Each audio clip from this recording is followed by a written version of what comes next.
guys, the NFL's final cuts happened yesterday. So we have a little more information about what each of the 32 NFL teams' rosters will look like. Now, with that in mind, let's get your take on some NFL futures. Starting with NFL Offensive Rookie of the Year. So, with the news that Mac Jones will now be the man in New England, his odds to win Rookie of the Year jumped to plus 600. That is second best behind Trevor Lawrence. So, Geoff, what do you think of that number? Yeah, I mean, I think it's deserving. I mean, this is a category with Offensive Rookie of the Year where I just don't really want to take a shot with anyone that's not a quarterback. So, plus 600, he deserves to be the second favorite. I think that what we saw from Trevor Lawrence in his last preseason game, looking a lot more confident with the Jacksonville offense is fine. I think that when you're betting Offensive Rookie of the Year, you want to look at two things: position, and also, are they going to be on a successful team? I think that Mac Jones is definitely the better value right now because I think the Patriots have a better shot of making the playoffs than the Jags. So I think that's two things in Mac Jones' favor. If I was targeting this one, though, I'd still go with Justin Fields. You're getting better odds of plus 750. And look, we know Justin Fields is getting in there, and everybody loves the replacement story, the guy coming in off the bench. It happened with Herbert last year. I think you're going to see a similar story with Justin Fields. So you're getting better odds there. He'd be my pick, but realistically, Mac Jones probably a better choice right now than Trevor Lawrence just because of the odds.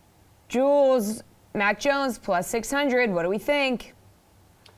Yeah, I like it, honestly. And I don't hate Jeff's pick of Fields at plus 750. I think if Fields were starting week one, I would take Fields. But I have to take the plus 600 head start that Mac Jones is getting over the plus 750 in question when we're going to see Justin Fields. It might be week 2 or 3 for all we know, but what we do know right now is that Mac Jones is the guy and Justin Fields, unfortunately, is not. I don't know why, but he's not. So you look at the situations.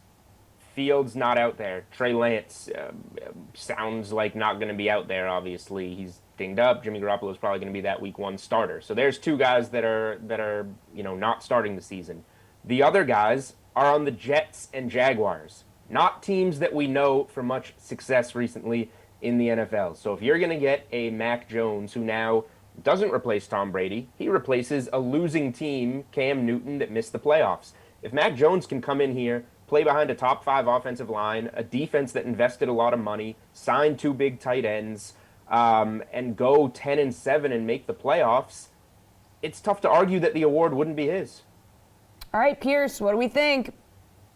Might be getting a little ahead of ourselves here. All we know is he's going to play week 1. We've seen some great preseason highlights, but it's preseason defense. We know that defenses struggled at preseason. We can look at last year without the preseason for several weeks. The defenses didn't look good, so I'm not going to overreact to that. And I don't know if I necessarily agree with, well, he's playing for the better team. He is playing for the better team, but if we look at last year's Rookie of the Year, they didn't necessarily go to the playoffs. The Chargers didn't look all that great. So I don't mind going with Trevor Lawrence and padding the stats and playing in some basic passing script games. And although it'll probably have a lower win-loss record, it'll still put up better stats. And Najee Harris looks pretty good, and we've seen what the Pittsburgh system has done with running backs. Even James Conner looked pretty good. Le'Veon Bell was an MVP in that system, and Harris looks really good. I would rather go with Harris as my Offensive Rookie of the Year. Okay, guys, so with Jones, the AFC East will now have 4 starting quarterbacks aged 25 and under, with Josh Allen as the elder statesman of that group, LOL. Young quarterbacks usually come with mistakes, and that brings us to the most interceptions thrown prop. So of the AFC East quarterbacks, Zach Wilson has the best odds to lead the league in the most interceptions at plus 900. Jules, what do you think? Is he the most likely to toss the most picks in 2021? Yeah, I don't know if this is something I would necessarily bet on, but I do think that Wilson should be the favorite. He's going into a tough situation with the Jets, and obviously everybody, thank God Kenny Ducey isn't on this segment. He'll point to how he had like 3 interceptions at BYU playing against like me, Jeff, and Pierce in the secondary. Congratulations. He's going to struggle with the Jets. I don't know if I would go to the season-long leader. But, I think his interception prop is set at like 13.5. I like him to throw more than 13 interceptions this season for sure. Pierce, what do we think? Plus 900, leading the league in the most interceptions. How do we feel about it? This is a pretty cynical bet, but I like it.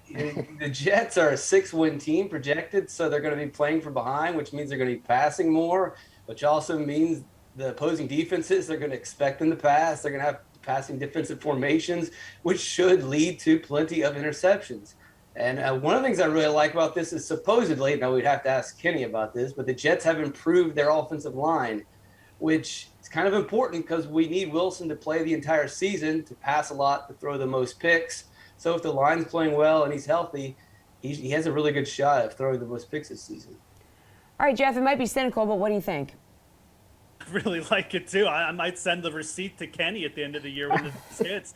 Look, Zach Wilson, Julian's right. Zach Wilson should be the favorite. You've got Sam Darnold and Ryan Fitzpatrick as the favorites right now in the DraftKings Sportsbook, a plus 750.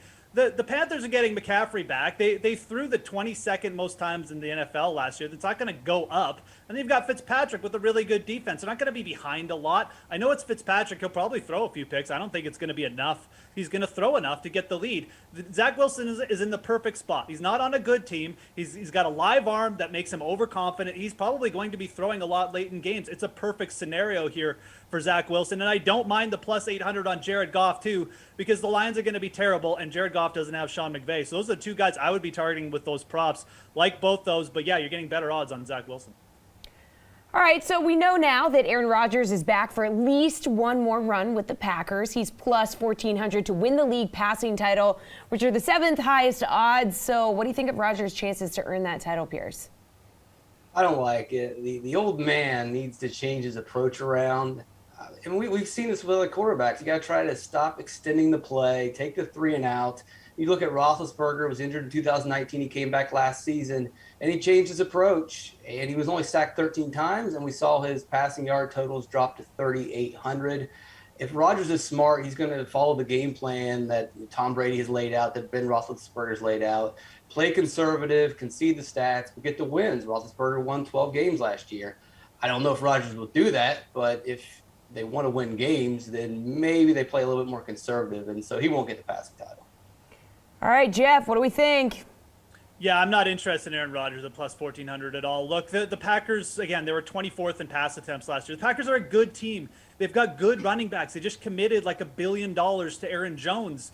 This is a team that's not going to be throwing the ball a ton. They're also in a weak division. For passing yards, again, you want either a team and a scheme like Patrick Mahomes, who's the clear favorite here, as he should be, or you want someone who's just going to be chucking the ball a lot because their defense is terrible. That's why Dak Prescott is second in the odds there. If I was going to take longer odds on someone, I'd probably look at Josh Allen, plus 850. You know, the Bills were 10th in pass attempts last year. We might even see that go up. Their defense isn't quite as good as some of the other top teams in the league, so I don't hate the odds on him. And look, if you're taking an absolute flyer, Pierce mentioned it, Ben Roethlisberger. Pittsburgh led the league in pass attempts by quite a few attempts per game last year. Ben Roethlisberger's looking slim. He's plus 5,000. You don't have to spend too much to get a little taste here. So I think Pittsburgh will still throw the ball quite a bit. And if Ben stays healthy, I think he's got at least a shot of hitting this. It's just a pure outright bet from an odds perspective. Jules, plus 1,400 to win the league passing title. How do we feel about that for Aaron Rodgers?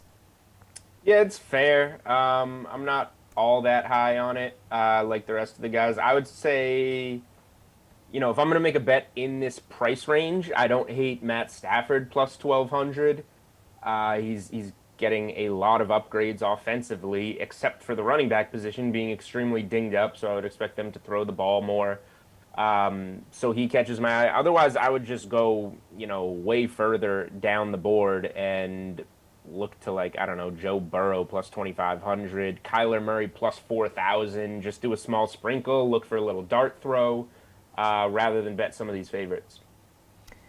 All right, now that we know that Teddy Bridgewater is the starter in Denver, at least to begin the season, his season-long touchdown pass total is set at 20.5. So can he get there, Geoff?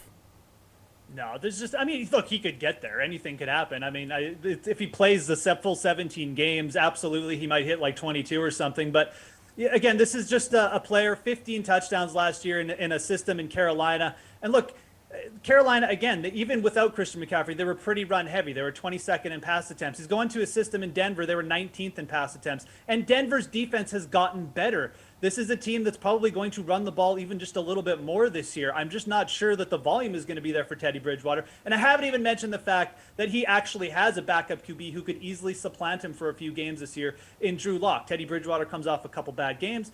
It's easy. You just put Drew Lock in and see if you got something. So all things considered, I like Teddy Bridgewater. I think the Broncos made the right decision in starting him, but there's no way I'm taking the over on his touchdown props. I'd actually like the underside quite a bit here. All right, Jules, what do you think? Yeah, it's not one that I would bet on because I would be nervous to play under 20.5 touchdowns. It's a super low number, I guess. But yeah, I would side to the under because this isn't something that Bridgewater's done recently, and that was in a different system. And now this is going to be a system that even more relies on defense and has a shot to I don't necessarily think win the division, but maybe grab a wild card spot based on how good that defense is and how good that running game can be. And Bridgewater just kind of steers the ship. I could see the Broncos going like 9-8 and making the playoffs, and Bridgewater plays 17 games and throws 19 touchdown passes, and this team could still get there. And this is a guy that's had a serious injury that could obviously fall out of the mix, and a guy that won a starting quarterback job or battle in preseason. So if he doesn't play well, the team could always give some snaps to Drew Lock as the season goes on. So there's just too many red flags here to necessarily play an over, even at a low number. Pierce, do you like Teddy Bridgewater to get to 20.5 touchdowns?